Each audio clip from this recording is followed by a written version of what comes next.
महोदय, माननीय सदस्य ने बहुत महत्वपूर्ण मुद्दे की ओर ध्यान आकर्षित किया है और सरकार इसको लेकर के पहले से ही अवेयर थी। अंतर विभागीय समन्वय से संचारी रोग नियंत्रण के लिए आपने केवल डेंगू की बात की है। जब वेक्टर बॉर्न डिजीज की हम बात करते हैं तो केवल डेंगू उसमें नहीं आता है। वर्मा जी, आप तो चिकित्सा शिक्षा के मंत्री रहे हैं ना, तो केवल डेंगू नहीं आता उसमें, मलेरिया भी है, चिकुनगुनिया भी है, कालाजार भी है।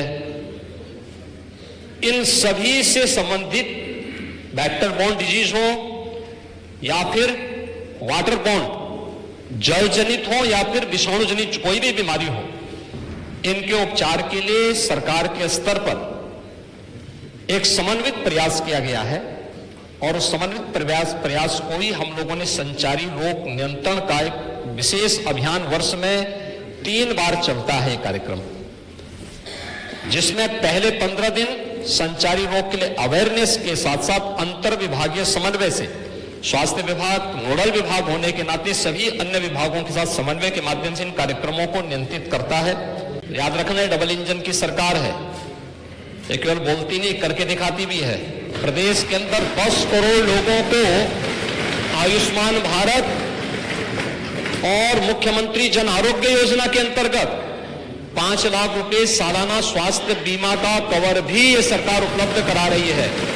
और किसी भी पैनल्ड हॉस्पिटल में, वह सरकारी हो, सरकारी में सारी सुविधाएं फ्री में है, लेकिन किसी भी प्राइवेट हॉस्पिटल में जाता है तो वहां वे सुविधाएं मिल रही हैं।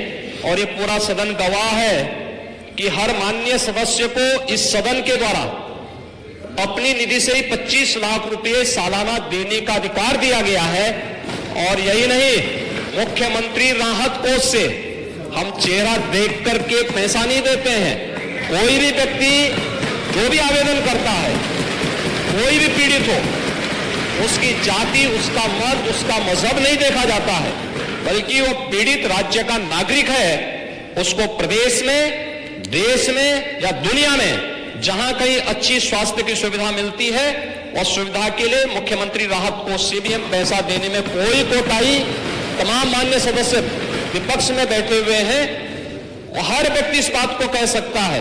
उनके प्रस्ताव आते हैं बिना किसी भेदभाव के, हमने उसके लिए भी धनराशि उपलब्ध कराई है।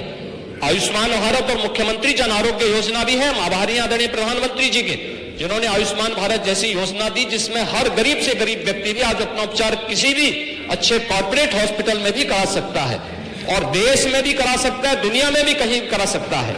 हर वर्ष की सुविधा उसको मिली है। मुख्यमंत्री जन आरोग्य योजना की सुविधा भी उसे दी गई है।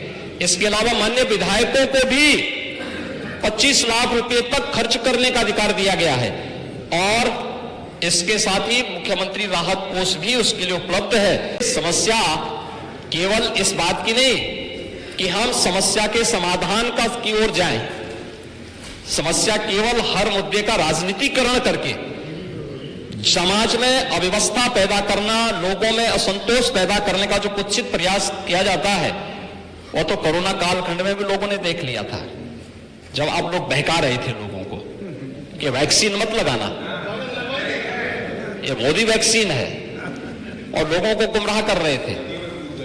परिणाम क्या है? मोदी जी के शासनकाल में, उनके मार्गदर्शन में हमारे वैज्ञानिकों के द्वारा बनाई गई दोनों वैक्सीन दुनिया की सबसे प्रभावी वैक्सीन है।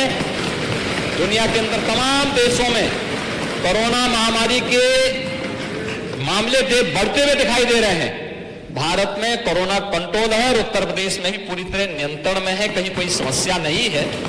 सरकार आपके द्वारा उठाए गए मुद्दों पर पूरी तरह सतर्क है और अब तो इसके मामले वैसे भी समाप्ति की ओर है। बरसात के समय जल जमाव वाले क्षेत्रों में, अन्य क्षेत्रों में इस प्रकार की बातें देखने को मिलती हैं और ये केवल डेंगू के मामले नहीं होते, इंसेफ्लाइटिस के भी मामले होते हैं, मलेरिया भी होता है, कालाजार भी होता है, चिकुनगुनिया भी होता है। तो आपकी जानकारी के लिए, हो सकता है कि काफी दिन हो गए मंत्री पद से हटे हुए, तो आप भूल गए होंगे, तो आपके संज्ञान में लाने के लिए हमने दिया था। इधर रहते तो हो सकता है कि कुछ लॉलीपॉप मिल भी जाता, लेकिन वहां रहकर क्या वो कभी नहीं मिल रहा।